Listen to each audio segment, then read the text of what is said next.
दोस्तों नमस्कार, मैं डॉक्टर शालिनी राकेश आज आप लोगों के साथ एक चर्चा करने के लिए उपस्थित हुई हूँ। कल जब लॉकडाउन 3 के अंतर्गत सरकार ने कुछ रियायतें देने की घोषणा की तो सबसे पहले शराब के ठेके खोले गए। यहाँ तक कि रेड जोन के अंदर भी शराब के ठेके खोल दिए गए। तो मुझे बहुत ही हैरानी हुई। मैंने अपनी कुछ महिला मित्रों से भी बात की, सभी महिलाएं इस बात से नाराज थी। सरकार ने हम सब लोगों को पिछले 40 दिनों से घर के अंदर बंद कर रखा है। हमारी रोजी रोटी का कोई जरिया नहीं है। सारे छोटे दुकानदारों की दुकानें बंद हैं। क्या सरकार को सिर्फ अपनी दुकानदारी की चिंता है?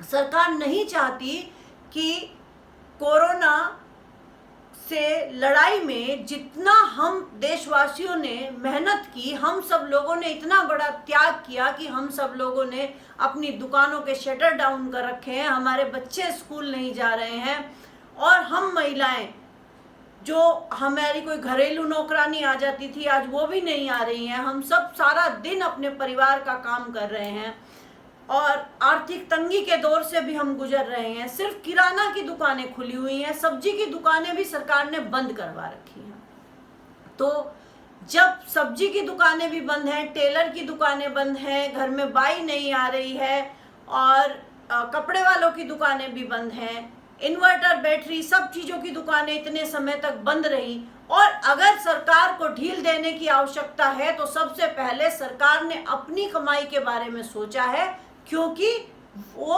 उसके अनुसार आर्थिक जो संकट है उससे उबारने में ये शराबी ही अब हमारी नैया को पार लगा सकते हैं।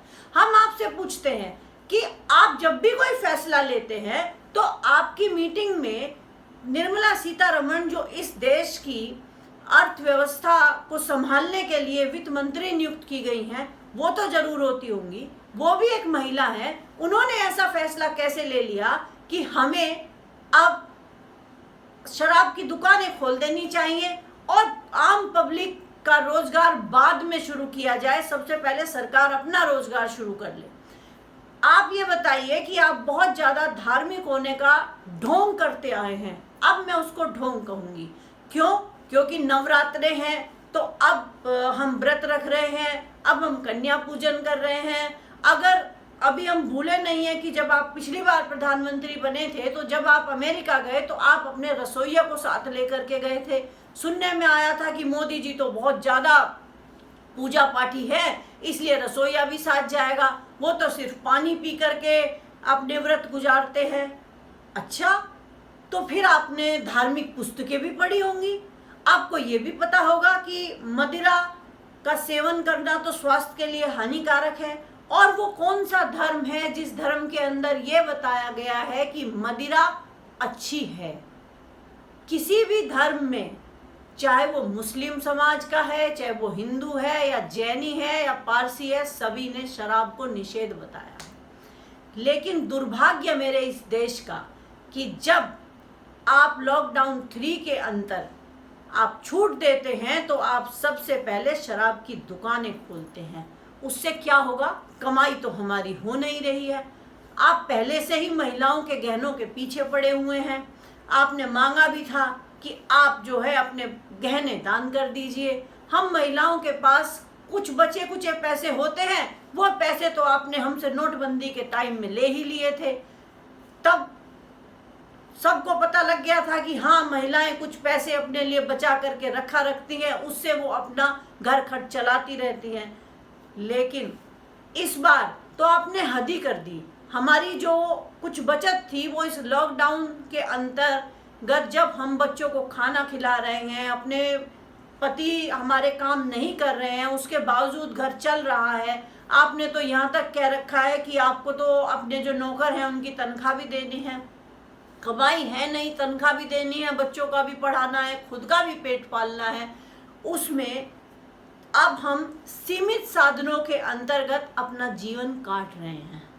शायद आपको मालूम नहीं है कि हम लोग आज एक जेल की तरह से रहते हैं। मध्यम वर्गीय परिवार किन परिस्थितियों में अपना गुजारा करता है, आपको उसका शायद आभास भी नहीं है। पेट्रोल डीजल सस्ता हो गया तो भी हमें कोई छूट इस देश में नहीं मिलती है। हमें बिजली का बिल भी देना है, हमें पानी का बिल भी देना है, हमें EMI भी देनी है। अगर हम लोन की किस्तें नहीं देंगे तो उस पर ब्याज भी हमें देना है। लेकिन आपको तो कोई फर्क नहीं पड़ता है। अब आपको लगा कि अब सरकार को भी तनख्वाह देनी है, हमारे पैसे कहाँ से आएंगे? अरे आप तो पहले ही कटोरा लेकर के आ गए थे PM केयर फंड के नाम से। आपने तो बहुत लोगों से पैसा ले लिया, आपने तो बोल दिया कि सब जनता मुझे दान दो, जनता ने दान दिया भी, और आपने विपक्षियों से भी दान ले लिया, सभी ने आपको जी भर के दान दिया, लेकिन आपका पेट नहीं भरता है।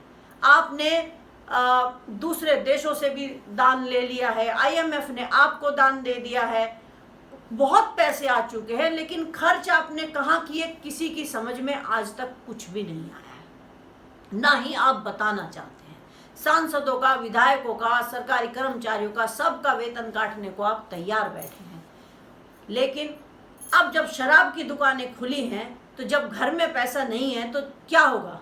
आदमी लोग घर से पैसा चुराएंगे, वो मारपीट करेंगे, वो शराब लेने के लिए जाएंगे, क्योंकि नशे की लत होती है। एक तरफ तो आप कह रहे हैं कि लॉकडाउन का ये फायदा हो गया है, पर्यावरण बहुत अच्छा हो गया है, और देखिए पहाड़ जो हैं वो अब सहारनपुर से ही दिखने शुरू हो गए हैं, गंगा का पानी कितना साफ हो गया है, कितनी चिड़ियाँ आ गई हैं यहाँ पर, तो अरे बाबा बहुत अच्छा है, प्रदूषण तो बहुत अच्छा हो गया। लेकिन क्या आपने ये नहीं सोचा कि इस लॉकडाउन के अंदर एक फायदा और भी हो रहा था कि नशे की लत कम हो रही थी? लेकिन आपका तो पेट नहीं भर रहा है। आपने तो, चाहे जनता की दुकानें बंद थी, आपने सबसे पहले शराब की दुकानें खोली।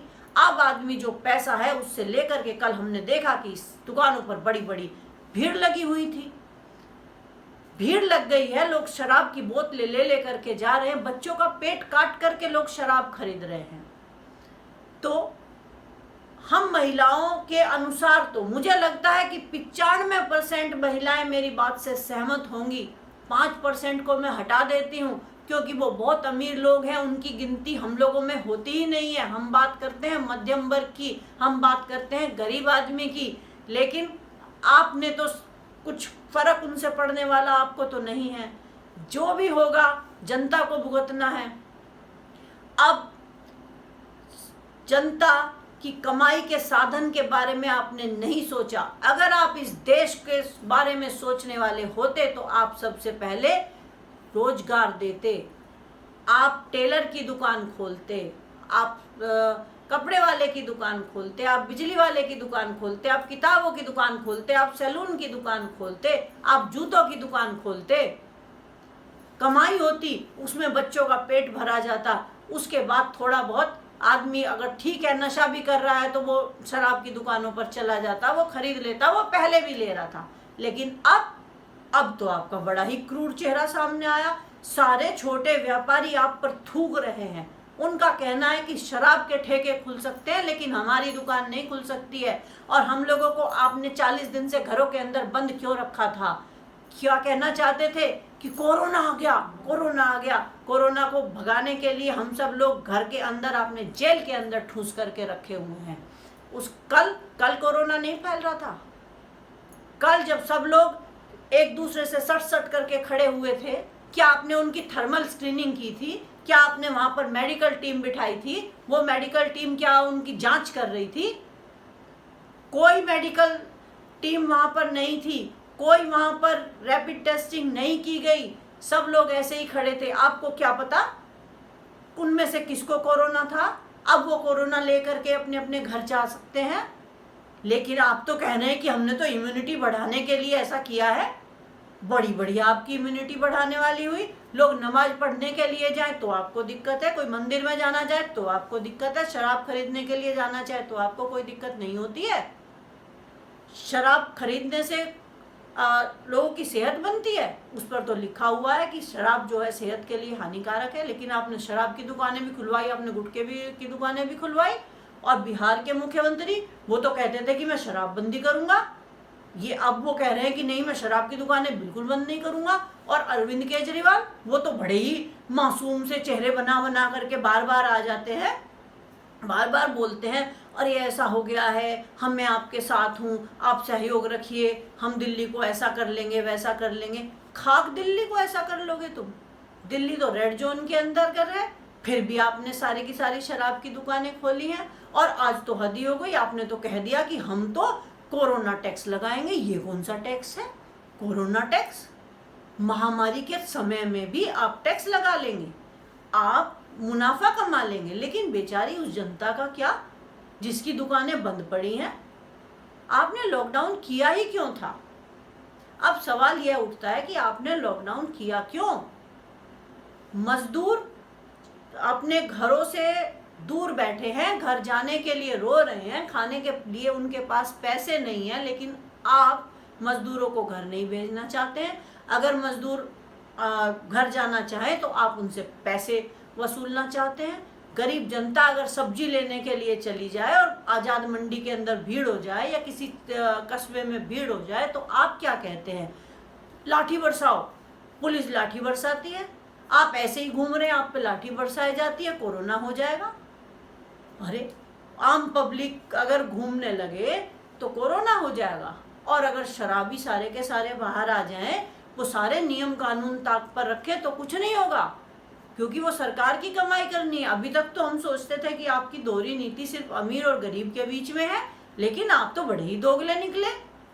आप तो अब सरकार की दुकानें पहले खुलेंगी और जनता की दुकानें बाद में होंगी। जनता जो आपको टैक्स देती है, हमारे टैक्स के पैसे से आप लोगों की तनख्वाह दी जाती है, आप लोग सड़क बनाते हैं, आप लोग लंबी लंबी गाड़ियों के अंदर बैठ करके चलते हैं। किसका पैसा होता है? हम जनता का पैसा होता है वो। लेकिन दुकान जनता की नहीं खुलेगी, दुकान सरकार की पहले खुलेगी। दुकान जरूरत के सामान की नहीं खुलेगी, जूते की दुकान नहीं, कपड़े की दुकान नहीं खुलेगी, बिजली की दुकान नहीं खुलेगी, सब्जी की दुकान नहीं खुलेगी। उनको दुकान खुलेगी तो सबसे पहले शराब की दुकान खुलेगी। और आप इतने ही शराबी बने घूमते हैं, आपकी सरकार के अंदर इतने ही शराबी लोग होंगे, तभी तो आपको शराब की इतनी चिंता हो रही है। पहले तो आप जमातियों के पीछे पड़ गए थे कि कोरोना जमातियों ने फैला दिया है, जमातियों ने कोरोना फैला दिया है, उनको पकड़ो, वो घुसे हुए हैं, आप उन्हें पकड़ पकड़ के ले करके आए थे। अब जमातियों ने कोरोना नहीं फैलाया, उसके अंदर एक भी मुसलमान मुझे दिखाई नहीं दिया। पूरे देश की तस्वीरें कल टीवी पर आ रही थी, जगह जगह लंबी लाइन थी, लेकिन मुसलमान तो वहां पर नहीं था। अब कोरोना नहीं फैलेगा। अब कोरोना किसने फैला दिया? शराबियों ने। क्या कहेंगे? कौन है फैलवाने वाला? आप हैं। क्या आप कोरोना को बचा पाएंगे? पहले आपने लॉकडाउन लेट किया, उसके बाद आपने ट्रंप को बुलाया, ट्रंप अपने साथ जो बारात लेकर के आया था कोरोना उसने फैलाया। अब उसके बाद आपने शराब की दुकानें खोली हैं लॉकडाउन 3 के अंदर, उसमें भी रेड जोन में, ऑरेंज जोन में, ग्रीन जोन में, सब जगह शराब की दुकानें खोल दी गई हैं। आम जनता के खून के पैसे की कमाई जो जिससे हम अपने बच्चों का पेट भर रहे थे, हमें बच्चों की पढ़ाई करनी है, किसी को अपनी बेटी की शादी करनी है, किसी ने अपनी आंखों में कुछ सपने सजाए हैं, लेकिन आपको क्या, सारे सपने हमारे तो जैसे पानी के अंदर बह गए, या यूं कहें कि शराब की नालियों में बह करके चले गए। शराब पीने से क्या होगा? आप कहते हैं बेटी बचाओ बेटी पढ़ाओ, बेटियां बचेंगी। अब तक लॉकडाउन के अंतर्गत हम सब लोग कम से कम प्यार से तो रह रहे थे, अब क्या होगा? घरेलू हिंसा होगी। घरेलू हिंसा होने वाली है। आदमी शराब पी करके पड़ा रहेगा, घर में लड़ेगा, बच्चों को मारेगा और पैसे लेगा, घर से चोरी करेगा, और साथ साथ सुनारों की दुकानें और खुलवा देते, ज्वेलर्स की दुकानें और खुलवा देते। आदमी के पास पैसे तो है नहीं, महिलाओं के गहने उतरवाने के लिए आपने ये किया है, अब वो गहने उतार करके देंगी वरना पिटेंगी। तो आप क्या करेंगे? आपको तो कोई फर्क पड़ता ही नहीं, आप तो गृहस्थी है ही नहीं, आपको तो पता ही नहीं कि बच्चों के क्या खर्चे होते हैं। इसीलिए तो अगर आपके बाल बच्चे होते, आपको पता होता कि बच्चे के लिए दूध की आवश्यकता होती है, बच्चों के लिए पढ़ाई की आवश्यकता होती है, बड़े ही शान से कह देते हैं मैंने देश के लिए घर छोड़ा है। आपने देश के लिए घर छोड़ा है, आपने देश को बर्बाद करने के लिए घर छोड़ा है। क्या क्या मिला आपको शराब की दुकानें खोल करके?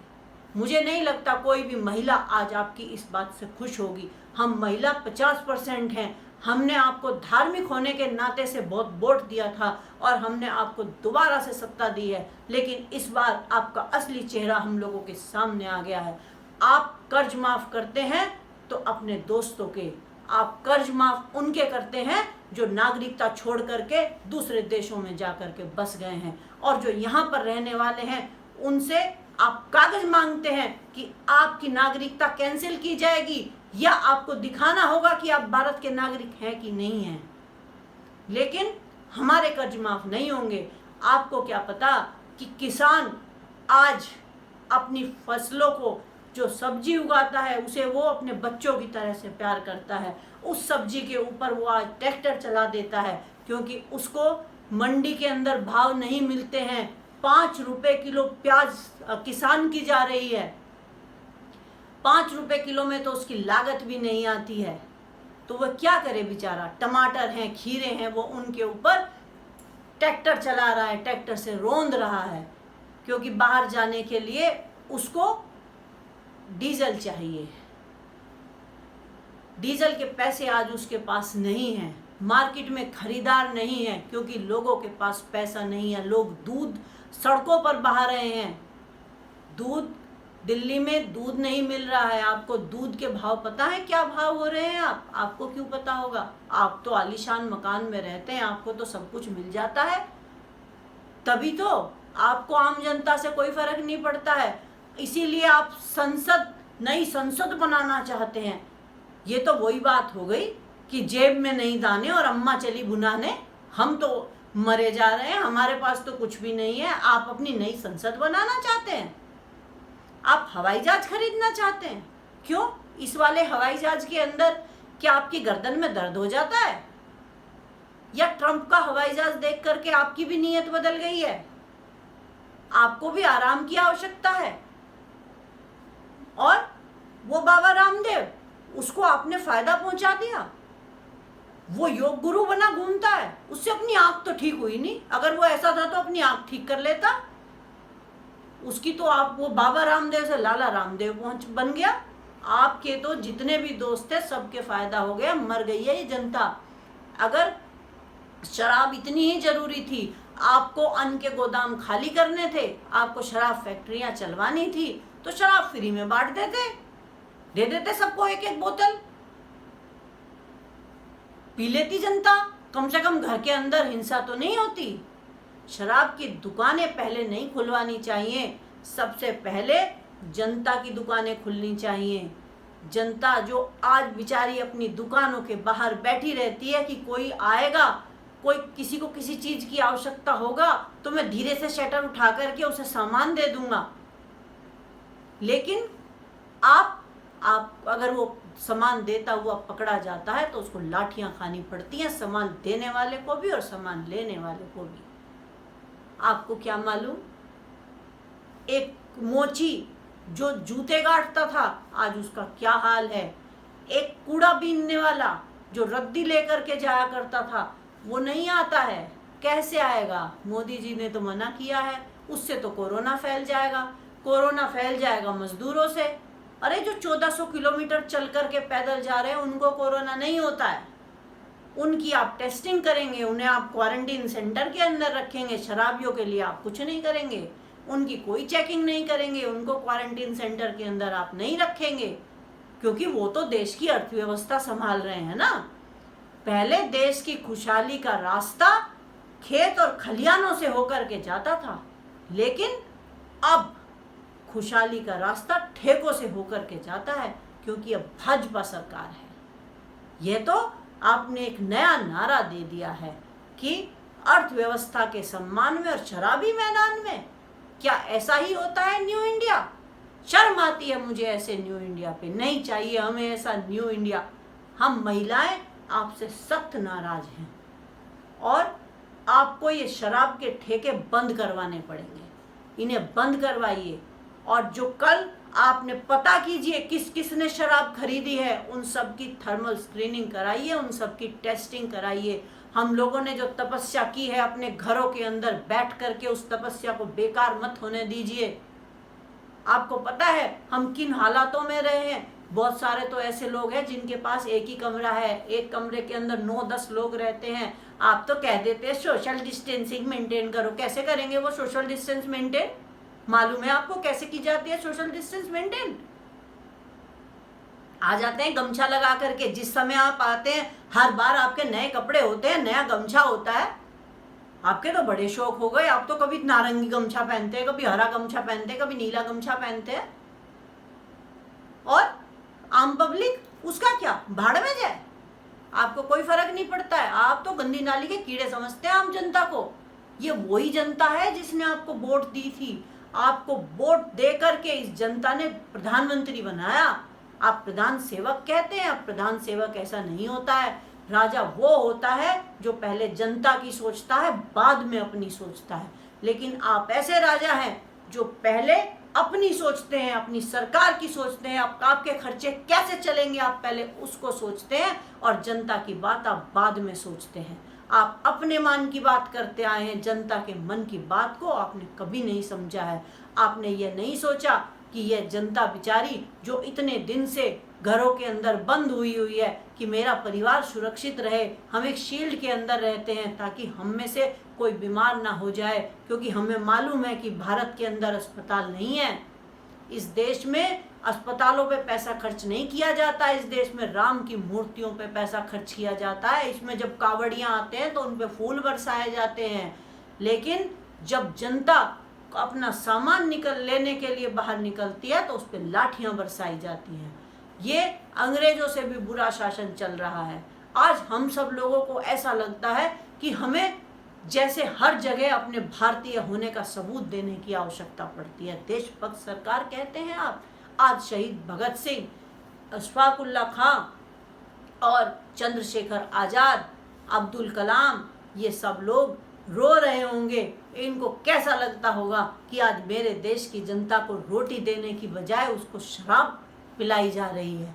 वह जनता जो आज रोटी रोटी के लिए मोहताज है, आज बच्चे बिलख रहे हैं। आप देखिए सड़कों पर कितने बच्चे फ्लाईओवर के नीचे रहते हैं, कहाँ से रोटी खाते होंगे वो, क्या होता होगा।